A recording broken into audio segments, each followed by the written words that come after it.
Hey there gamers, DreamcastGuy here. Today we're talking about the death of Xbox because it's now been about 2 hours since the Steam Machine was initially revealed. And a lot of the discussion on the internet is not only how good the Steam Machine looks, how cheap it's probably going to be, but also how it's essentially a better version of the leaks about the next-gen Xbox. You see, Microsoft's plan for next-gen, instead of doing a standard console like what the PlayStation 6 is probably going to be and what the Nintendo Switch 2 is, their idea is a hybrid box.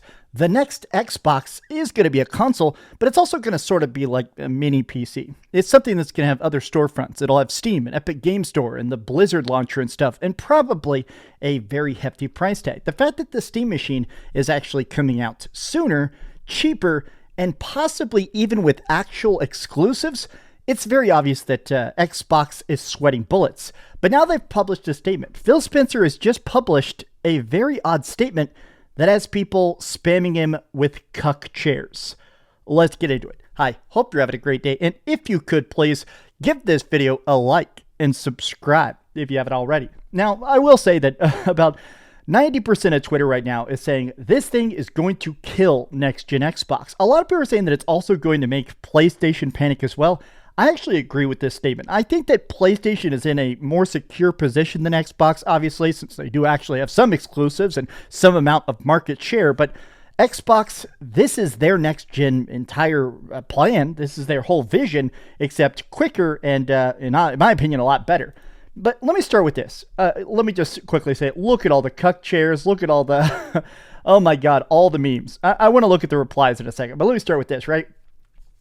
Gaming moves forward, players and developers have access to more ways to play and create, especially across open platforms.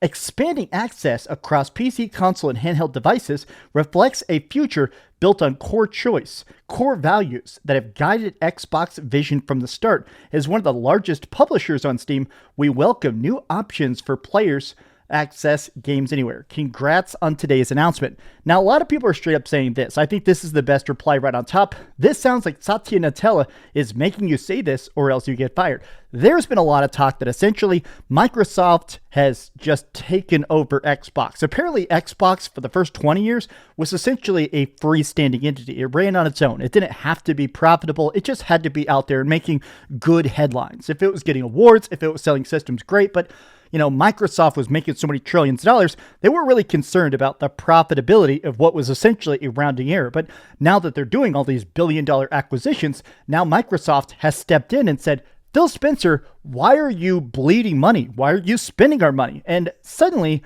Phil Spencer's public presence has definitely shifted to this weird anti-competitive. It seems like now Phil Spencer, a lot of times people say stuff like this, so this is the same cope you post when Sony releases Game of the Year winning bangers. How gracious of you. Babe, this totally sucks your next hardware plans. PlayStation will dominate the console market and people will use Steam and avoid Windows that'll go for Xbox. So this thing actually has its own OS, Steam OS. Instead of using even Windows, this thing will actually have its own operating system, which to me is maybe the most interesting. Now, full disclosure, I've used SteamOS the tiniest bit. I've seen a lot of people, though, talk about how much better, streamlined, efficient, lower cost to power it is than Windows. Windows has a lot of baked-in issues that straight up SteamOS just doesn't have. The inside of the Steam Machine is just a compact Xbox Series X. It's an even smaller cube, the Gabe Cube, if you like. This is Tom Warren. This is one of the biggest Xbox journalists in the world. And even he is kind of just singing praises of, honestly, how efficient this thing is. This tweet has almost 10,000 likes. Dang.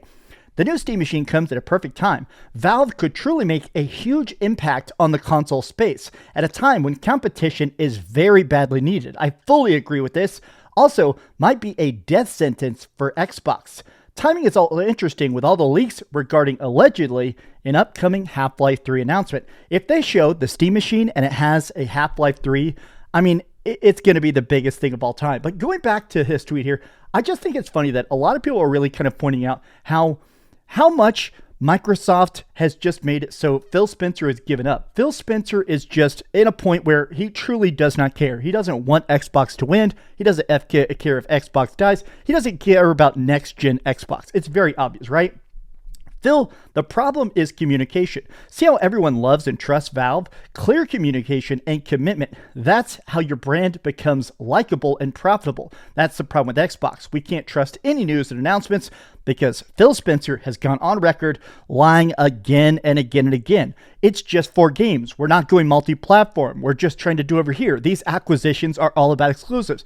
Pretty much everything that Phil Spencer has said has turned out to be an absolute and utter lie. I don't even think it's that he's trying to be untrustworthy. I do think it's that Satya Nadella is basically saying exclusivities won't pay back our bank loans, right? You can practically hear the PR team saying, remember, open platforms, cooperation, synergy, right? Buddy, your console is beyond effed. It's impossible to describe the amount of damage this will do. Hope PC day and date was worth it. The word cuck is definitely being thrown around. Such a ridiculous amount.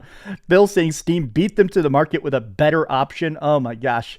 I think that part of my fascination with this is that after I made my initial reaction video to the Steam Machine, I think I'm more excited for the Steam Machine than I've been excited for any other piece of tech in a while. Honestly, the idea of it seems great. They've actually posted tons and tons of stuff about how powerful it is, and I've heard people say that essentially it's a pretty beefy machine. It's not super crazy, but a lot of people are saying that it's roughly around the range of PlayStation 5, but maybe cheaper. A lot of the estimations are about $500 to $600. I still die on the hill that if they can get this thing down to $300, this thing is going to be an absolute juggernaut. I just feel like it's interesting that I think Steam has just made the most interesting calculation internally ever, right?